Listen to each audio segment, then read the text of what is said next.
Bismillahirrahmanirrahim. Now today we are going to start our another lecture and another chapter with new topic which is non-linear pharmacokinetics. Okay, this is chapter number 10 of 7th edition of Applied Biopharmaceutics and Pharmacokinetics. So this is a non-linear pharmacokinetics. Simply what is non-linear pharmacokinetics यानी simple way में non-linear pharmacokinetic क्या है. इससे पहले हम जितने भी graph plot करते रहे हैं सेमी लॉग पे, तो उसमें जो वाई एक्सिस पे प्लाज्मा कंसंट्रेशन होता है उसमें एक लीनियरिटी आती है. ठीक है, तो वो लाइन जो होती है वो लीनियर होती है, जबकि इसमें वो लीनियरिटी नहीं होगी. That is why this is called, यानी सिंपल वे में इस वजह से इसको नॉन लीनियर फार्माकोकाइनेटिक कहते हैं. लेकिन there are so many other ways by which it can be describe and it has so many different types of definitions. So now let us start with our PPTs. Now non-linear pharmacokinetic. Previous chapters discuss linear pharmacokinetic model using the simple first order kinetics to describe the course of drug disposition and action. इससे पहले हम जितने भी chapter पढ़ चुके हैं अब तक वो लीनियर फार्माकोकाइनेटिक मॉडल को फॉलो करते हैं, जिसमें फर्स्ट ऑर्डर काइनेटिक्स होती है, चाहे वो ड्रग डिस्पोजिशन की बात हो, ड्रग एक्शन की बात हो, ड्रग एलिमिनेशन की बात हो या ड्रग एब्जॉर्प्शन की बात हो. These linear models assume that pharmacokinetic parameters for a drug would not change when different doses or multiple doses were given. Linear model हमें क्या अज्यूम करके बता रहा है कि फार्माकोकाइनेटिक पैरामीटर ड्रग के चेंज नहीं होते आगे डिफरेंट डोजेस पे और मल्टीपल डोजेस पे, यानी जो पैरामीटर है वो फार्माकोकाइनेटिक के सेम रहेंगे. लाइक हाफ लाइफ हो गई, लाइक क्लियरेंस हो गई, लाइक प्लाज्मा कंसंट्रेशंस हो गई, और अलग इसके अलावा जो और काइनेटिक पैरामीटर्स हैं वो. However with some drugs increased doses और chronic medication can cause deviation from linear pharmacokinetic profile previously observed with single doses of the same drug. अच्छा, इसके बरक्स क्या है कि कुछ ड्रग्स में क्या होता है, अगर हम उनकी डोजेस बढ़ाएं या फिर क्रॉनिक मेडिकेशन करें, यानी लॉन्ग टर्म वो मेडिकेशन यूज़ की जा रही हो, तो वो ड्रग जो है डेविएट कर जाती है फ्रॉम लीनियर फार्माकोकाइनेटिक प्रोफाइल से नॉन लीनियर फार्माकोकाइनेटिक प्रोफाइल पे. This non linear pharmacokinetic behaviour is also termed as dose dependent pharmacokinetics. इसी वजह से मैंने कहा कि इसकी और भी डिफरेंट डेफिनेशंस हैं, जैसे नॉन लीनियर फार्माकोकाइनेटिक को हम डोज डिपेंडेंट फार्माकोकाइनेटिक्स भी कहते हैं, यानी जब लो डोज में दे रहे हैं तो उसकी जो काइनेटिक्स है वो लीनियर है, और जैसे जैसे हम उसकी डोज बढ़ाते चले जा रहे हैं या ड्रग की एक्यूमुलेशन होती जा रही है मल्टीपल डोजेस के बाद बॉडी में, तो वो लीनियरिटी से नॉन लीनियरिटी की तरफ बढ़ती चली जा रही है. Many processes of drug absorption, distribution, biotransformation and excretion involve enzymes और कैरियर मीडिएटेड सिस्टम. ये जो ड्रग के एब्जॉर्प्शन प्रोसेसेस हैं, ड्रग का डिस्ट्रीब्यूशन प्रोसेस है, बायो ट्रांसफॉर्मेशन यानी मेटाबॉलिज्म है, या एक्सक्रीशन है, इसमें एंजाइम्स भी इन्वॉल्व हैं और कैरियर मीडिएटेड सिस्टम्स भी हैं. For some drugs given at therapeutic level one of these specialised process में बिकम सैचुरेटेड. यानी अगर ड्रग जो है वो एक थेरेप्यूटिक लेवल पर आ जाए तो उसके बाद हो सकता है एब्जॉर्प्शन, डिस्ट्रीब्यूशन, बायो ट्रांसफॉर्मेशन या एक्सक्रीशन, उसका जो प्रोसेस है वो सैचुरेट हो जाए, यानी अपनी जो कैपेसिटी है उस तक पहुंच जाए. Various causes of non linear pharmacokinetic behaviour are theoretically possible. अब कॉजेज क्या हो सकती हैं नॉन लीनियरिटी की, इसके जो है अगर हम थियोरेटिकली देखना चाहें तो बहुत सारी पॉसिबल कॉजेज हो सकती हैं. Besides saturation of plasma protein binding or carrier mediated systems, drug may demonstrate non-linear pharmacokinetic due to pathologic alteration in drug absorption, drug distribution and drug elimination. अच्छा, ड्रग की saturation प्लाज्मा प्रोटीन बाइंडिंग में, saturation of plasma protein binding की बात यह है कि एक drug है वो जब बॉडी में जाती है तो उसकी प्रोटीन बाइंडिंग होती है. जो ड्रग प्रोटीन बाइंडिंग है वो तो रिजर्वायर है और उसका कोई इफेक्ट भी नहीं होगा, लेकिन जो फ्री ड्रग है यानी अनप्रोटीन बाइंडेड ड्रग जो है वो फार्माकोलॉजिकल रिस्पॉन्स देगी. अब ड्रग की डोज बढ़ गई तो प्रोटीन बाइंडिंग जितनी होनी थी वो हो गई, और ड्रग की ज़्यादा डोज देने की वजह से फ्री ड्रग की कंसंट्रेशन बढ़ गई, तो उसकी वजह से ड्रग का एक्जेजरेटेड रिस्पॉन्स आएगा, यानी उससे वहाँ से उसकी नॉन लीनियरिटी शुरू हो जाएगी, यानी टॉक्सिसिटी आ सकती है. ठीक है, तो यानी ज़्यादा डोज देने की वजह से, क्योंकि प्रोटीन बाइंडिंग जितनी होनी थी उतनी हो चुकी है, यानी उसका सैचुरेशन लेवल आ गया. ऐसे ही एंजाइम से भी है, यानी ड्रग का मेटाबॉलिज्म का, हम एक डोज दे रहे हैं उस पर ड्रग कुछ मेटाबोलाइज हो रही है, कुछ एलिमिनेट हो मेटाबोलाइज हो के एलिमिनेट हो रही है, और कुछ ड्रग रिस्पॉन्स दे रही है. वो जो मेटाबोलाइज और एलिमिनेट हो रही है उसके बाद जो ड्रग बच रही है वो थेराप्यूटिक रिस्पॉन्स दे रही है, लेकिन हमने डोज बढ़ा दी।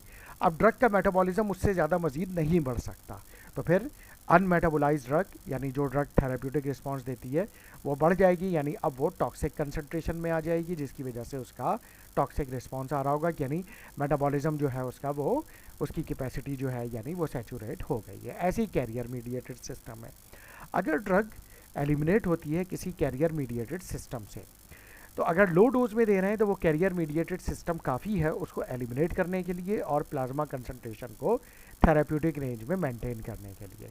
लेकिन अगर हमने ज़्यादा डोज दे दी और वो कैरियर मीडिएटेड सिस्टम सैचुरेट हो गया, यानी अब मज़ीद एलिमिनेशन नहीं बढ़ा सकता उस ज़्यादा डोज की वजह से, तो वो ज़्यादा डोज जो होगी वो बॉडी में एक्यूमुलेट होगी और फिर वो टॉक्सिसिटी प्रोड्यूस करेगी, यानी कैरियर मीडिएटेड सिस्टम भी वहाँ पर जाके एग्जॉस्ट हो गया है या कह लीजिए सैचुरेट हो गया है, तो ड्रग की कंसंट्रेशन बढ़ रही है और अब वो नॉन लीनियर रिस्पॉन्स की तरफ बढ़ रही है और कंसंट्रेशन भी नॉन लीनियर हो गई और फिर टॉक्सिसिटी आनी शुरू हो गई है। इसके अलावा कि बॉडी में कोई पैथोलॉजिक ऑल्ट्रेशन हो जाए, ड्रग की एब्जॉर्प्शन, डिस्ट्रीब्यूशन और एलिमिनेशन, उसमें भी ड्रग का बिहेवियर नॉन लीनियर हो सकता है। Now causes of non linear behaviour. Drugs में demonstrate non linear pharmacokinetic due to various pathologic alteration. अब वो पैथोलॉजिक ऑल्ट्रेशन क्या हो सकती हैं? फॉर एग्जाम्पल अमाइनोग्लाइकोसाइड में कॉज रीनल या nephrotoxicity thereby altering renal drug excretion, यानी ये खुद ही किडनी को डैमेज करेंगी, तो उसकी वजह से किडनी से ड्रग की एक्सक्रीशन कम हो जाएगी। ड्रग का एक्सक्रीशन कम होगी तो इसका मतलब है किडनी डिजीज़ हो गई है। किडनी डिजीज़ हो गई है तो फिर ड्रग की कंसंट्रेशन बॉडी में बढ़ना शुरू हो जाएगी और उससे टॉक्सिसिटी होना शुरू हो जाएगी, and this is because of now non linear behaviour of the drug. इसी तरीके से additionally gall stone obstruction of the bile duct will alter the biliary drug excretion. अगर गॉल ब्लैडर में स्टोन हो गया तो वो गॉल यानी बिलियरी एक्सक्रीशन को ब्लॉक करेगा, तो वो ड्रग जो कि लिवर से एक्सक्रीट होती हैं जिनकी बिलियरी ड्रग एक्सक्रीशन है वो नहीं होगी और ड्रग की कंसंट्रेशन बॉडी में बढ़नी शुरू हो जाएगी, जिसकी वजह से उसकी टॉक्सिसिटी आनी शुरू हो जाएगी, यानी हम ये कहेंगे कि ड्रग का बिहेवियर अब नॉन लीनियर हो गया। इन मोस्ट, यानी देखिए ये दोनों पैथोलॉजिकल कंडीशन है, यानी किडनी डैमेज होना, किडनी डिजीज़ हो जाना या लिवर डिजीज़ हो जाना। In most cases the most main pharmacokinetic outcome is change, यानी फार्माकोकाइनेटिक आउटकम चेंज हो जाएगा and the apparent elimination rate constant is also changed. A number of drug demonstrate saturation और capacity limited metabolism in human. इसी तरह से बहुत सारी drug जो हैं बॉडी में सैचुरेशन या कैपेसिटी लिमिटेड मेटाबॉलिज्म को भी रिप्रेजेंट करती हैं। Example of these saturable metabolic process include glycine conjugation process, salicylate conjugation process, sulfate conjugation process of salicylamide drug, acetylation of para-aminobenzoic acid drug and the elimination of phenytoin। ये सब जो है वो enzyme limited saturation को पे depend करती है। यानी फेनिटॉइन की एक एग्जांपल मैं ले लेता हूँ, अगर मैं इसको लो डोज में दे रहा हूँ तो इसका एंजाइम काफ़ी है इसको मेटाबोलाइज करने के लिए और एलिमिनेट करने के लिए, तो फेनिटॉइन की कंसंट्रेशन इतनी नहीं बढ़ेगी कि वो टॉक्सिसिटी कॉज कर सके और इसका जो बिहेवियर होगा लीनियर होगा। लेकिन जैसे जैसे फेनिटॉइन की डोज बढ़ाते चले जाएंगे, अब एंजाइम की कैपेसिटी को वो लिमिट को क्रॉस कर गया है, अब कंसंट्रेशन बढ़नी शुरू हो गई, यानी एकदम तेज़ी से बढ़ गई, यानी नॉन लीनियरिटी आ गई, यानी सैचुरेशन हो गई एंजाइम की, तो फिर आप ड्रग की टॉक्सिसिटी आनी शुरू हो जाएगी।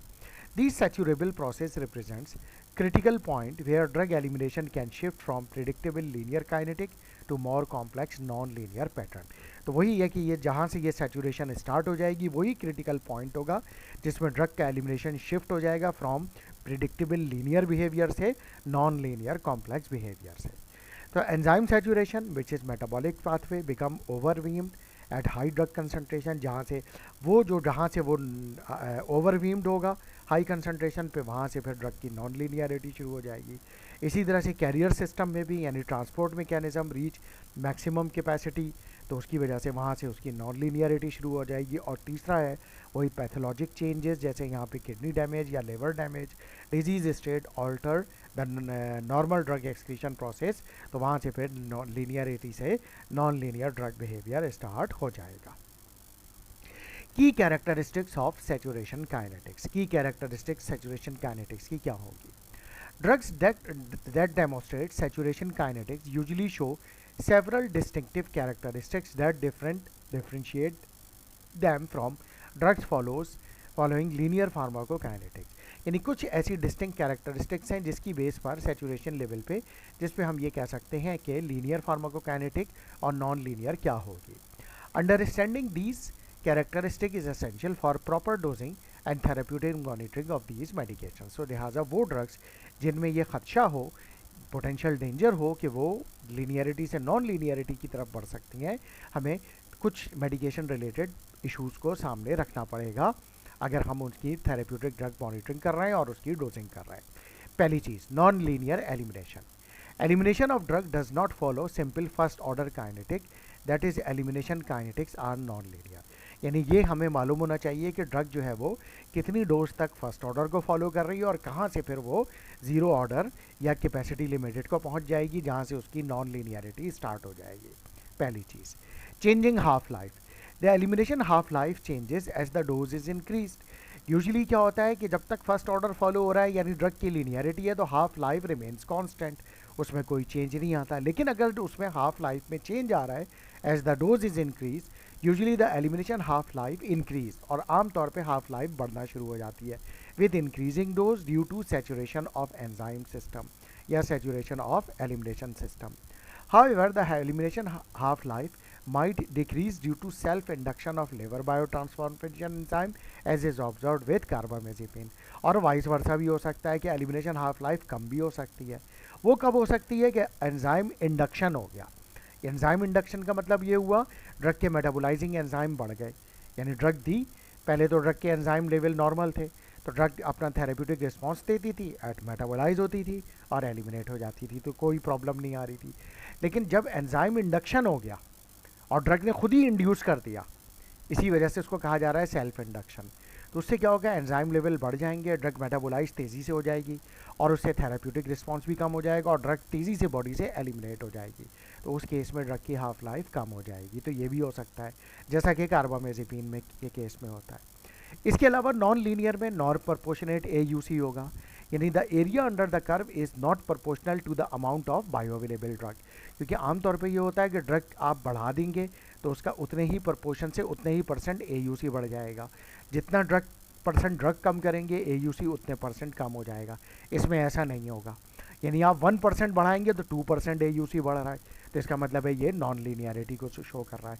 होना तो ये चाहिए था कि 1% डोज बढ़ाई तो 1% AUC बढ़ा, 10% डोज बढ़ाई तो 10% AUC बढ़ा, 10% डोज कम की तो 10% AUC कम हुआ। लेकिन अगर ऐसा नहीं हो रहा, आपने 10% डोज बढ़ाई बट AUC इंक्रीज हुआ 20% 30%, तो ऐसी ड्रग में ये भी नॉन प्रोपोर्शनल AUC कहलाएगा और ये नॉन लीनियरिटी को रिप्रेजेंट करेगा।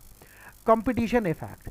The saturation of capacity limited process may be affected by other drugs that require the same enzyme and carrier mediated system। दो ड्रग दी, दोनों ड्रग एक ही एंजाइम से मेटाबोलाइज होती हैं, ये एक ही सिस्टम से बॉडी से कैरियर से एलिमिनेट होती हैं, तो जिसकी एफिनिटी ज़्यादा होगी उससे एंजाइम से मेटाबोलाइज होने की और उस कैरियर से एलिमिनेट होने की, वो मेटाबोलाइज होकर एलिमिनेट हो जाएगी, दूसरी ड्रग रह जाएगी कंपटीशन में, जिसकी वजह से उसकी कंसंट्रेशन बॉडी में ज़्यादा देर रहेगी और हो सकता है कि वो नॉन लीनियरिटी भी जाहिर करे, उसकी हाफ लाइफ भी बढ़ जाए और वो टॉक्सिसिटी भी शो करे। तो ये कंपटीशन इफेक्ट को भी चेक करना ज़रूरी है। इसके अलावा altered metabolic ratios. The composition and the ratio of metabolites of drug may be affected by changes in the dose, क्योंकि नॉर्मली ड्रग के जैसे एक्टिव फॉर्म और उसके मेटाबोलाइट का एक रेशो होता है कि ये इतने मेटाबोलाइट होंगे, इतने एक्टिव फॉर्म होगी, तो उससे ड्रग का रिस्पांस नॉर्मल रहेगा। लेकिन अगर उसमें कोई चेंजेस आ जाए, मेटाबोलाइट कम हो जाए, एक्टिव ड्रग ज़्यादा हो जाए, या मेटाबोलाइट अगर एक्चुअली उसकी थेरेप्यूटिक रिस्पांस देती है और मेटाबॉलिज्म ज़्यादा हो रहा है और एक्टिव ड्रग कम हो रही है, तो फिर टॉक्सिसिटी का रिस्क हो जाएगा। तो यहाँ पर भी नॉन लीनियरिटी जो होगी वो ऑब्जर्वेबल होगी और ये की कैरेक्टरिस्टिक जो होंगी सैचुरेशन काइनेटिक्स से रिलेटेड है। Now clinical implication of dose dependent kinetics या non-linear kinetics. Because these drugs have a changing apparent elimination constant with larger doses, prediction of drug concentration in the blood based on the single small dose is difficult.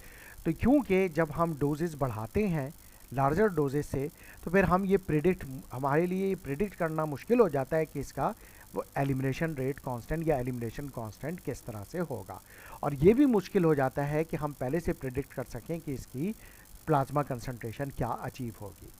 Drug concentration in blood can increase rapidly once a elimination process is saturated.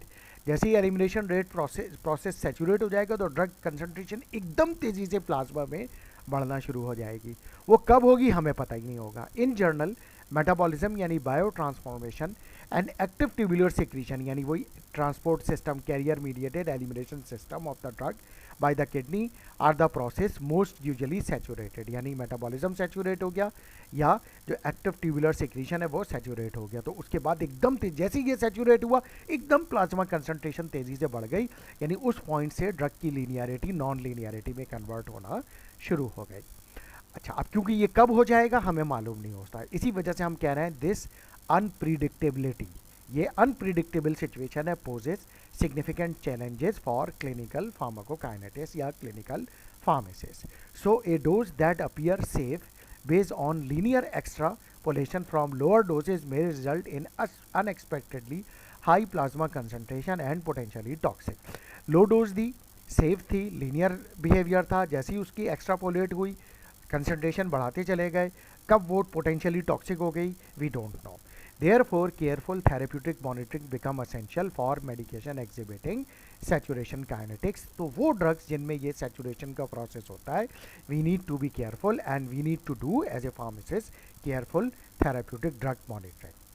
Critical warning: drug concentration can increase rapidly once elimination processes become saturated, जो यहाँ पे हम बात कर रहे हैं, making dose prediction based on linear model dangerous and potentially leading to toxicity. यानी saturation के बाद अगर लीनियर मॉडल वाली डोज के हिसाब से आप चलेंगे तो फिर वो टॉक्सिसिटी यानी एकदम कंसंट्रेशन तेज़ी से बढ़ जाएगी, क्योंकि लीनियर में तो आप यही कर रहे थे कि 1 टाइम डोज इंक्रीज़ की तो 1 टाइम कंसंट्रेशन बढ़ी, 2 टाइम डोज इंक्रीज़ की तो 2 टाइम कंसंट्रेशन बढ़ गई. यानी आपके पास प्रिडिक्टेबल होती है कि कंसंट्रेशन इतनी बढ़ेगी. लेकिन जैसी सैचुरेशन आएगी यानी नॉन लीनियरिटी स्टार्ट होगी, पता चला आपने कंसंट्रेशन लीनियरिटी के हिसाब से 2 टाइम्स बढ़ाई, तो आपकी एजम्पशन ये थी कि डोज 2 टाइम्स बढ़ाएगी तो कंसंट्रेशन भी 2 टाइम्स बढ़ेगी, लेकिन ऐसा नहीं हुआ. कंसंट्रेशन 4 टाइम्स 5 टाइम्स बढ़ गई, जिसकी वजह से वो लीड कर गई towards toxicity. Now the next slide. Table 10.1 examples of drugs showing non linear kinetics. ठीक है, ये है जीआई एब्जॉर्प्शन लेवल पे ड्रग की, डिस्ट्रीब्यूशन लेवल पे, एलिमिनेशन लेवल पे, मेटाबॉलिज्म लेवल पे, बिलियरी एक्सक्रीशन लेवल पे. ठीक है, तो यहाँ पर जैसे saturation and transport in gut wall, riboflavin, gabapentin, L dopa, baclofen and ceftibuten. इसके अलावा इंटेस्टिनल मेटाबॉलिज्म है सैलिसाइलामाइड, प्रोप्रेनोलॉल. लो सॉलिबिलिटी इन जीआई रिलेटिवली हाई डोजेस में क्लोरथाइजाइड, ग्लाइसोफिल्वेन, डेनिजोल. इसके अलावा सैचुरेबल गैस्ट्रिक और GI decomposition, penicillin G, omeprazole, saquinavir. तो ये absorption level पे नॉन लीनियरिटी को शो करते हैं. डिस्ट्रीब्यूशन पे बात करें तो वहाँ पे जो सैचुरेबल प्लाज्मा प्रोटीन बाइंडिंग है, phenylbutazone, lidocaine, salicylamide, ceftriaxone, ये ड्रग्स हैं. सेलुलर अपटेक पे मेथिसिलिन है, टिश्यू बाइंडिंग में म्यूपिनिम है, इमिप्रामाइन है. CSF ट्रांसपोर्ट पे बेंजाइल पेनिसिलिन है. सैचुरेबल ट्रांसपोर्ट इन टू और out of the tissue methotrexate है. रीनल एलिमिनेशन पे, एक्टिव सिक्रीशन पे mezlocillin, paraaminobenzoic acid. Tubular reabsorption पे riboflavin, ascorbic acid, cephapirin. Changes in urine pH की वजह से जो नॉन लीनियरिटी आती है, salicylic acid, dextroamphetamine. Metabolism पे saturation metabolism, phenytoin, salicylic acid, theophylline, valproic acid का. कोफैक्टर कोएंजाइम में एसिटामाइनोफिन, अल्कोहल का. Enzyme induction, carbamazepine. Hepatic blood flow से किसका ताल्लुक है, प्रोप्रेनोलॉल, वेरापामिल. और मेटाबोलाइट इनिवेशन पे डाइजेपाम. बिलियरी एक्सक्रीशन में आइडोपेमाइड,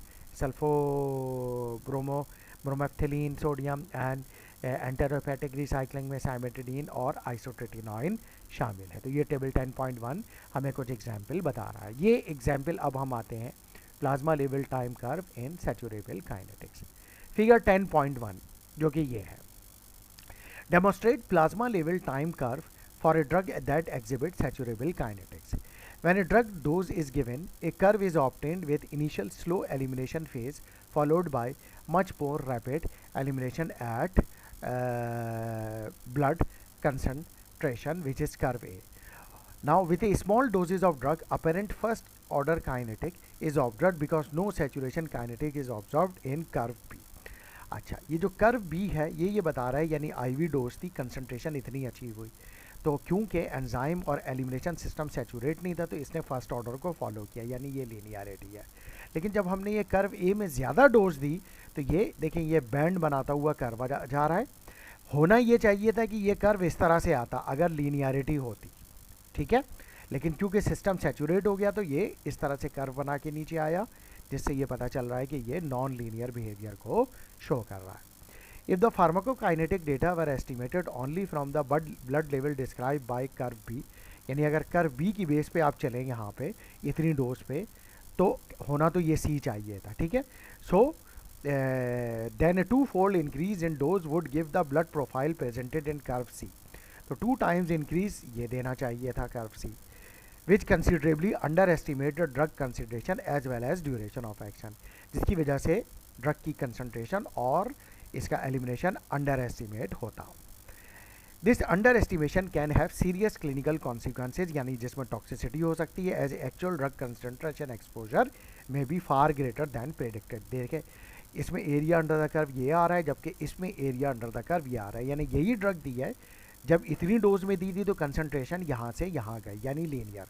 यही ड्रग जब दी थी कंसंट्रेशन ये, यानी ये एक्चुअल सिचुएशन है, एरिया अंडर द कर्व ये आ रहा है, यानी इतना बढ़ गया, जबकि आना चाहिए अगर लीनियरिटी होती तो ये आता, लेकिन क्योंकि नॉन लीनियरिटी थी इतनी डोज पे, सिस्टम सैचुरेट हो गया, तो ये कंसंट्रेशन यानी AUC बढ़ गया, यानी वही नॉन प्रपोर्शनेट या डिसप्रपोर्शनेट AUC इंक्रीज हो गया, जिसकी वजह से इसकी हाफ लाइफ भी बढ़ जाएगी और बॉडी में ड्रग का जो एलिमिनेशन है वो भी स्लो डाउन हो गया, ड्रग भी एक्यूमुलेट हो गई, तो ये ड्रग का जो प्रिडिक्टेबल बिहेवियर है वो भी चेंज हो गया, ठीक है। तो ये जो है वो ग्राफिकल प्रेजेंटेशन है ओवरडोज में, यानी हाई डोज में ड्रग का बिहेवियर जो है वो लो डोज में लीनियर है, नॉन हाई डोज में होना ये चाहिए था लीनियर, लेकिन हो ये गया, ठीक है।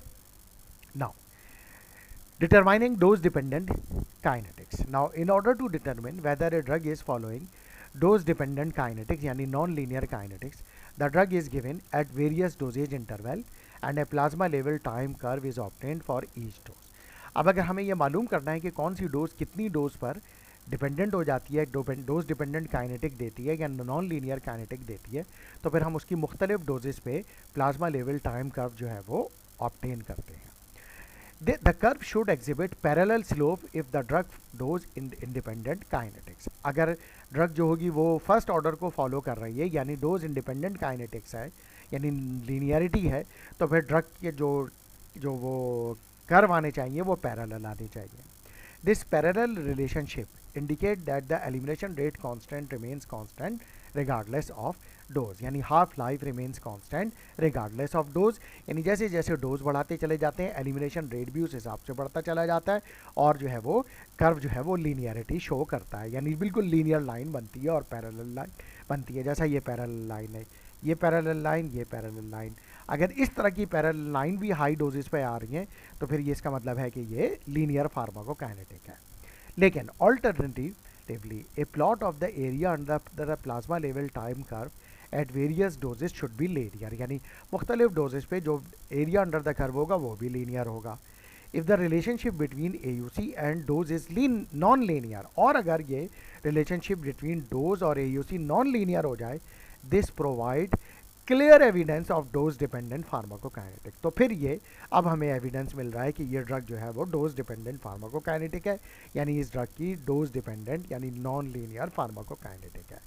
Such non-linearity indicate that the drug elimination processes are becoming saturated as dose increases. तो ये जो है नॉन लीनियरिटी इंडिकेट कर रही है कि जैसे जैसे ड्रग का ये डोज हम बढ़ाते चले जा रहे हैं तो इसका एलिमिनेशन प्रोसेस जो है वो सैचुरेट होता जा रहा है, यानी नॉन लीनियरिटी की तरफ जा रहा है। Now Michaelis Menten kinetics. The elimination of a drug by saturable enzyme process is described by Michaelis Menten kinetics. ये दो साइंटिस्ट हैं मिचालिस एंड मेंटन, क्योंकि इन्होंने इसकी इक्वेशन ड्राइव की थी, तो यानी सैचुरेशन एंजाइम प्रोसेस की, तो इस वजह से इसको नॉन लीनियर काइनेटिक को या डोज डिपेंडेंट काइनेटिक को या सैचुरेशन डिपेंडेंट काइनेटिक को या सैचुरेबल एंजाइम डिपेंडेंट काइनेटिक को हम मिचालिस-मेंटन काइनेटिक्स भी कहते हैं। This mathematical model provides a framework for understanding how enzyme mediated elimination changes with drug concentration। तो ये इसका मैथमेटिकल फ्रेमवर्क जो है मॉडल, ये हमें बताएगा कि एंजाइम मीडिएटेड सिस्टम में अगर जो चेंज आता है तो उससे ड्रग की कंसंट्रेशन पर क्या फ़र्क पड़ता है। If CP is the concentration of a drug in the plasma, जो कि हम पिछले चैप्टर्स में भी बात कर चुके हैं कि CP क्या है, plasma drug concentration, then the rate of elimination यानी K can be describe by specific equation. In this equation Vmax is the maximum elimination rate। Vmax क्या है, maximum elimination rate यानी ये है Vmax, and Km ये जो है is a Michaelis constant that reflects the capacity of the enzyme system। तो ये Km basically elimination rate constant नहीं है, metabolic rate constant नहीं है, बल्कि ये क्या है, Michaelis rate constant है या Michaelis constant है, जो मुझे ये बताएगा उस enzyme system की capacity कितनी है।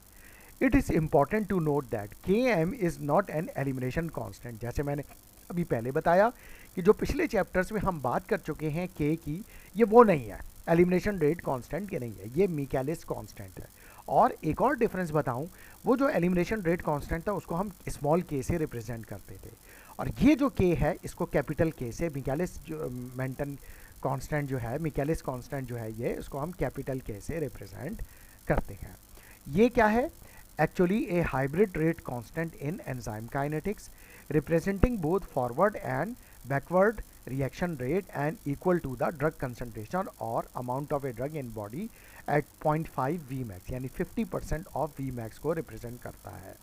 0.5 का मतलब है 50%। The value for Km and Vmax are dependent on nature, यानी जब Vmax जो होगा वो अपनी आधी कैपेसिटी पे पहुंच जाएगा तो वहाँ से Km जो है स्टार्ट हो जाएगा। The value of Km and Vmax are dependent on the nature of the drug. तो इसी वजह से ये Km और Vmax ड्रग की नेचर पे डिपेंड करते हैं। एंड एंजाइमेटिक प्रोसेस इन्वॉल्व, और एंजाइमेटिक प्रोसेस जो इन्वॉल्व है जिसमें, यानी ऐसी ड्रग जिनमें सेचुरेशन होती है और जो एलिमिनेशन जो है वो जिसमें एलिमिनेशन और मेटाबॉलिज्म का सैचुरेशन होता है, उनमें जो है ये ड्रग जो होगी वो, यानी उनमें ये Vmax और Km जो होंगे इंपॉर्टेंट फैक्टर होंगे। लेकिन वो ड्रग जो अपनी मैक्सिमम डोजेस पे जाने के बाद भी लीनियरिटी शो करते हैं, यानी उसमें किसी किस्म की सैचुरेशन नहीं आती, half life remains constant, pharmacokinetic profile linear, उस पर ये इक्वेशन जो होगी वो एप्लीकेबल नहीं होगी। वहाँ पर हम वो इक्वेशन अप्लाई करेंगे जो कि लीनियर फार्माकोकाइनेटिक से रिलेटेड है। So understanding of Vmax and Km parameters. Vmax maximum velocity represents the maximum rate of drug elimination when all enzyme sites are saturated. This is the upper limit of elimination capacity for a given enzymatic process. तो maximum enzyme velocity for metabolism and elimination. Km Michaelis constant, ठीक है। The drug concentration eight which the elimination rate is half of Vmax, यहाँ पे भी हम बात कर चुके हैं 0.5 Vmax के बराबर होगा ये, ठीक है। A lower Km indicate higher enzyme affinity for drug substance, यानी इसकी लोअर वैल्यू होगी तो फर्स्ट ऑर्डर फॉलो कर रहा होगा यानी लीनियर। जैसे ये 0.5 को क्रॉस करेगा 50% को, तो फिर नॉन लीनियरिटी वहाँ से स्टार्ट हो जाएगी। इसकी क्लिनिकल सिग्निफिकेंस क्या है, these parameters determine when saturation occur and how rapidly elimination rate changes with dose. तो ये Km और Vmax दोनों इंपॉर्टेंट पैरामीटर्स हैं जो ये बताएंगे कि किस डोज पे या किस सिचुएशन पर ड्रग जो होगी वो लीनियर से नॉन लीनियर पर कन्वर्ट होना शुरू हो गई है, यानी सैचुरेशन हो चुकी है। चेंजेस, अच्छा, understanding them is crucial for therapeutic drug monitoring, क्योंकि जहाँ पे वो सैचुरेशन हो जाएगी उसके बाद ड्रग की नॉन लीनियरिटी शुरू हो जाएगी।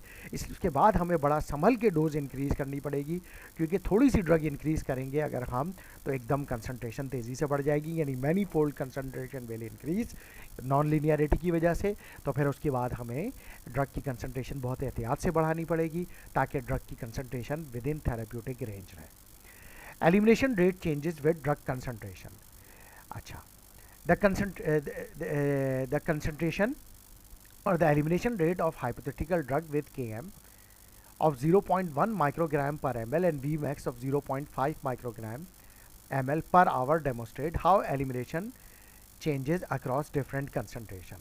ठीक है, तो ये अगर हम एलिमिनेशन रेट की बात करें, एक हाइपोथेटिकल ड्रग ली जिसका Km की वैल्यू है 0.1 माइक्रोग्राम पर ml और उसकी वी मैक्स की वैल्यू है 0.5 माइक्रोग्राम पर ml per our.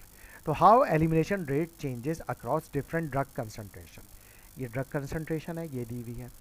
Because the ratio of, अच्छा अब ये यहाँ पे इम्पॉर्टेंट है, ये ड्रग कंसंट्रेशन है, ठीक है, ओके, ये हमें दी हुई है 0.4 से लेके 11.6 तक। इसकी Km की वैल्यू क्या है, 0.1 माइक्रोग्राम पर ml, ये दी हुई है, और Vmax की वैल्यू 0.5 माइक्रोग्राम पर ml पर आवर। इससे इसके एलिमिनेशन रेट पे क्या फ़र्क पड़ रहा है ये बता रहे हैं। 0.4 पे तो यही है यानी लीनियर है, ओके। 0.8 पे ये देखें एलिमिनेशन रेट थोड़ा बढ़ गया, 1.2 पे थोड़ा सा और बढ़ गया, फिर ये और बढ़ गया, फिर ये 476, अब ये देखें फिक्स हो गया, सही है, यहाँ से ये फिक्स हो गया, तो एलिमिनेशन रेट फिक्स हो गया यानी सैचुरेशन आ गई है, एलिमिनेशन रेट मज़ीद नहीं बढ़ रहा, ओके। तो ये हमें बता रहा है कि ये इसके बाद जहाँ से ये फिक्स हो गया है, ये मज़ीद इसमें चेंजिंग नहीं आ रहे, वो उस कंसंट्रेशन पे आके ये नॉन लीनियरिटी शो कर रहा है। यही बात ये कह रहे हैं यहाँ पे, because the ratio of elimination rate, ये क्या है, ये देखें elimination rate divided by concentration, ये इसका रेशो है, पहले 1 है, ठीक है, यानी ये 1:1 इक्वल है, यानी जितनी ड्रग आ रही है उतनी ही एलिमिनेट भी हो रही है। यहाँ पे कम हो गई एलिमिनेशन, ये और कम हो गई और कम होती चली जा रही है एलिमिनेशन, यानी ये रेशो कम होता चला जा रहा है, यानी जैसे जैसे डोज बढ़ाते चले जा रहे हैं हम, तो प्लाज्मा कंसंट्रेशन बढ़ती चली जा रही है और ड्रग बॉडी में एक्यूमुलेट होना बढ़ती चली जा रही है, यानी नॉन लीनियरिटी आती चली जा रही है। Because the ratio of the elimination rate to drug concentration changes as the drug concentration changes, the rate of drug elimination also changes and is not first order और लीनियर प्रोसेस, यानी जैसे जैसे concentration बढ़ती जा रही है अब वो फर्स्ट ऑर्डर से यानी लीनियर प्रोसेस से कन्वर्ट होता जा रहा है नॉन लीनियर पे, यानी फर्स्ट ऑर्डर ख़त्म होता जा रहा है। In contrast A first order elimination process would yield the same elimination rate constant at all plasma drug concentration, यहाँ तक कि एक लेवल ऐसा आ जाता है कि ये फिक्स हो गया, ठीक है, 49 यानी 0.04 पे देखिए फिक्स हो गया। सो एट ड्रग कंसंट्रेशन वही 0.4 to 10 माइक्रोग्राम पर ml, 0.4 से 10 तक, ठीक है, क्या हो रहा है, the enzyme system is not saturated and the rate of elimination is mixed on non linear process. फिर ये जैसे ही उससे यानी 10 से ऊपर यहाँ से बढ़ता चला जाता है तो उसके बाद रेट ऑफ एलिमिनेशन जो होता है वो नॉन लीनियर या मिक्स हो जाता है। मिक्स का मतलब है कि थोड़ा सा लीनियर है, थोड़ा सा नॉन लीनियर है। But at higher drug concentration like 11.2 and above, the elimination rate approaches to maximum velocity of the approximate 0.5 microgram per ml per hour, and at Vmax the elimination rate constant is a constant and consider is zero order process, यानी zero order process fixed rate से अब देखिए eliminate हो रहा है, ठीक है, fix rate से एलिमिनेट हो रहा है का मतलब ये है कि ये फिक्स हो गया है, बॉडी में ड्रग एक्यूमुलेट होनी शुरू हो गई है और वो नॉन लीनियरिटी को रिप्रेजेंट कर रही है। Now from non linear to zero order kinetics, from equation 10.1 यानी वो जो हमारी पहली वाली इक्वेशन थी, ये वाली इक्वेशन, ठीक है, एलिमिनेशन रेट डी पे by D T is equal to V max into C P divided by K M plus C P, जो मिकेलिस मेंटन इक्वेशन है। Describe a non-linear enzymatic process that encompasses a broad range of drug concentration, where drug concentration Cp is large in relation to Km, यानी Cp बहुत large है, यानी Cp is greater than Km। Saturation of enzyme system occur, ठीक है, क्योंकि concentration बहुत ज़्यादा है तो फिर saturation तो होगी, and the value of Km is negligible, तो फिर ये इक्वेशन ऐसे हो जाएगी, यानी Km की, क्योंकि देखें हम अगर इस इक्वेशन को देखें Cp की वैल्यू बहुत ज़्यादा होगी, उसके मुकाबले में Km की वैल्यू कम हो गई, तो ये नेग्लिजिबल हो जाएगी, तो इसको यहाँ रखें ना रखें बराबर है, तो ये इक्वेशन हो गई dCp by dt V max into C P upon C P. यही चीज़ यहाँ पे ये बता रहे हैं, देखिए V max into C P upon C P, ठीक है, सी पी से सी पी कैंसिल हो गया, V max. So under these condition the rate of elimination processes at a fixed or constant rate is equal to Vmax, यानी dCp by dt drug की concentration over time सिर्फ एक factor पे dependent होगी, यानी Vmax। Thus elimination of drug becomes zero order process, zero order process यानी fix rate से eliminate हो रही है, यानी ड्रग की कंसंट्रेशन ज़्यादा भी है तब भी एलिमिनेशन रेट फिक्स हो गया है, बढ़ नहीं रहा है उतनी रेट पे, यानी जीरो ऑर्डर में यही तो होता है, फिक्स रेट से एलिमिनेट होता है। This transition from non-linear to zero order kinetics represents the complete enzyme saturation, यानी ये complete enzyme saturation है, where the elimination rate no longer depend on drug concentration but proceed to a constant maximum rate, क्योंकि अब drug का elimination जो है वो drug की कंसंट्रेशन पे डिपेंडेंट नहीं है बॉडी में. ड्रग की कंसंट्रेशन ज़्यादा हो, बढ़ भी गई है, तब भी उसके हिसाब से एलिमिनेशन रेट बढ़ नहीं रहा बल्कि फिक्स हो गया, यानी ज़ीरो ऑर्डर है. This has profound implication for dosing. इसकी बड़ी इंपॉर्टेंट इम्प्लीकेशन है डोजिंग की, क्योंकि for additional drug will accumulate in the body, क्योंकि अगर आप एडिशनल ड्रग देंगे तो वह एक्यूमुलेट होगी बॉडी में और टॉक्सिसिटी प्रोड्यूस करेगी rather than being eliminated proportionally. यानी एडिशनल ड्रग देने से वो ऐसा नहीं होगा कि उस हिसाब से एलिमिनेशन बढ़ जाएगी, बल्कि ड्रग बॉडी में एक्यूमुलेट होगी. सो फर्स्ट ऑर्डर में low CP rate is directly proportional to concentration. Low यानी फर्स्ट ऑर्डर में क्या होता है, ड्रग की कंसंट्रेशन कम होगी तो जितनी कंसंट्रेशन होगी उसी हिसाब से वो एलिमिनेशन भी होगी. मिक्स्ड ऑर्डर में क्या होगा, intermediate CP and transition kinetic. कुछ ड्रग फर्स्ट ऑर्डर से एलिमिनेट हो रही है और कुछ जीरो ऑर्डर से. जीरो ऑर्डर में ड्रग की कंसंट्रेशन हाई हो गई, एंजाइम सैचुरेट हो गए, एलिमिनेशन रेट कांस्टेंट हो गया. अब अगर आप डोज बढ़ाएंगे तो कंसंट्रेशन बहुत तेज़ी से बढ़ जाएगी और टॉक्सिसिटी करेगी, क्योंकि एलिमिनेशन अब उस हिसाब से नहीं बढ़ रहा. Understanding this transition is essential for safe and effective drug therapy with medication exhibiting saturation elimination kinetics. लिहाजा ऐसी ड्रग जिसमें ये ट्रांजिशन होता है कि जब वो लो डोज से हाई डोज की तरफ जाते हैं तो वो फर्स्ट ऑर्डर से ज़ीरो ऑर्डर पे कन्वर्ट होती है, तो उनकी जो अंडरस्टैंडिंग है हमारे लिए एज ए फार्मासिस्ट बहुत इंपॉर्टेंट है, और उनकी थेरेप्यूटिक ड्रग मॉनिटरिंग भी इंपॉर्टेंट होती है ताकि हम उनकी सही डोजिंग कर सकें और उनकी मॉनिटरिंग भी सही अंदाज में कर सकें, और हमें पता हो कि कितनी डोज पे जाके ये लीनियर से नॉन लीनियर में बढ़ जाएगी और टॉक्सिसिटी का रिस्क बढ़ जाएगा. इसके साथ ही हमने फर्स्ट लेक्चर कंप्लीट कर लिया. Thank you very much.